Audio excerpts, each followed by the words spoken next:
Hello friend, नमस्कार। एक बार फिर से आप सभी का हमारे यूट्यूब चैनल पे स्वागत है। साथियों, आज हम आपको इस वीडियो में बताएंगे कि कारक किसे कहते हैं, कारक कितनी प्रकार के होते हैं, उनकी परिभाषा क्या होती है, उनके चिन्ह क्या होते हैं। इन सब की विस्तृत जानकारी हम एक एक करके इस वीडियो में बताने वाले हैं। तो साथियों, चलिए हम वीडियो को शुरू करते हैं। दोस्तों, कारक कारक की परिभाषा होती है कि कार्य करने वाले को हम कारक कहते हैं। इसकी एक सिंपल सी डेफिनेशन है कि कार्य करने वाले को हम कारक कहते हैं। जैसे साथियों यहाँ देखिए, जैसे यहाँ पे उदाहरण आपको दिया है, राम जाता है।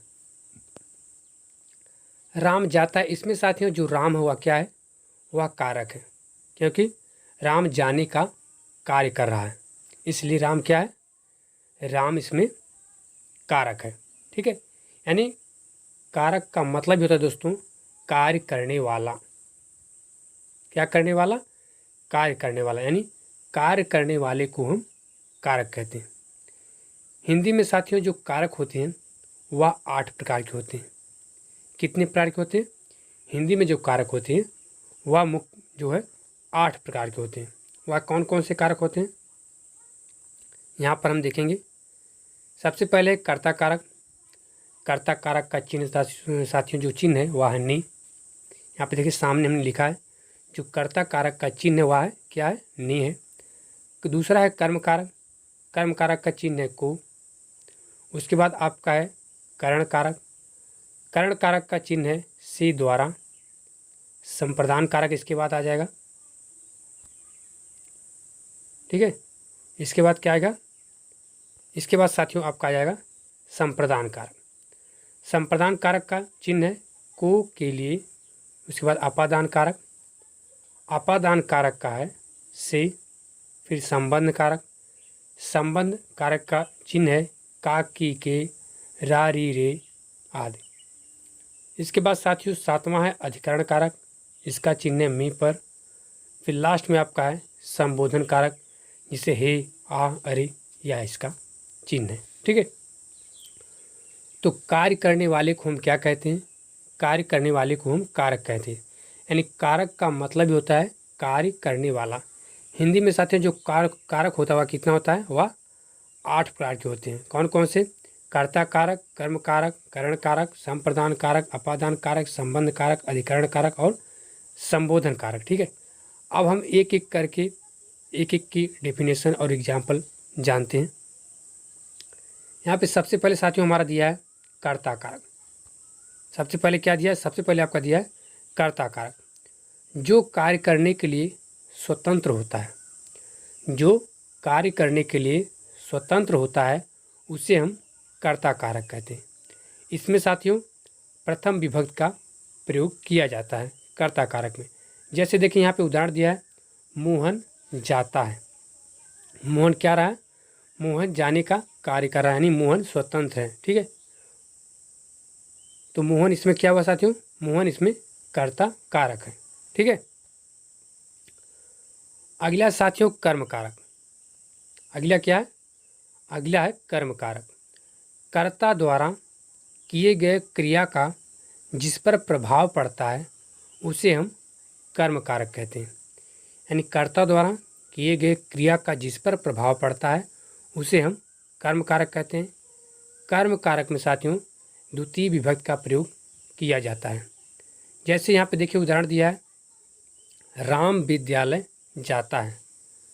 राम कहाँ जाता है? राम विद्यालय जा रहा है। ठीक है, तो राम करता है और कर्ता का द्वारा किए गए क्रिया का प्रभाव जिस पर पड़ता है, विद्यालय पे पड़ रहा है, तो विद्यालय इसमें क्या हुआ? विद्यालय साथियों इसमें कर्म कारक हो गया। अब अगला साथियों करण कारक। अगला क्या है? अगला है करण कारक, जिसके द्वारा कार्य सिद्ध होता है। जिसके द्वारा कार्य सिद्ध होता है उसे हम करण कारक कहते हैं।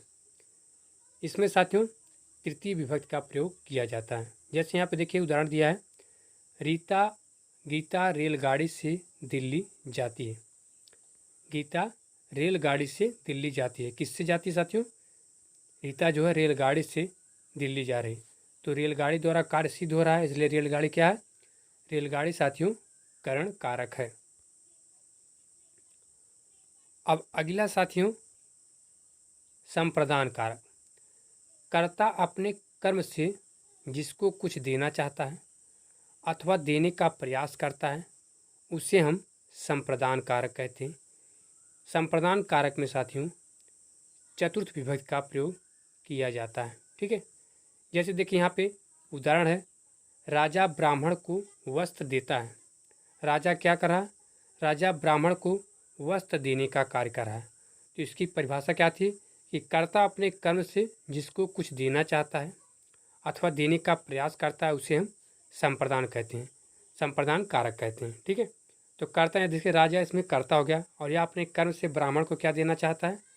वस्त्र देता है, इसलिए इसमें कौन सा कारक है? इसमें संप्रदान कारक है। अब अगला साथियों अपादान कारक। अपादान कारक यानी जहाँ किसी स्थिर वस्तु से अलगाव होता है उसमें अपादान कारक होता है। अपादान कारक में साथियों पंचमी विभक्ति का प्रयोग किया जाता है। यहाँ पर जैसे उदाहरण है, बालक घर से विद्यालय जाता है। बालक क्या कर रहा है? बालक घर से विद्यालय जा रहा है। ठीक है, इसमें अपादान कारक है।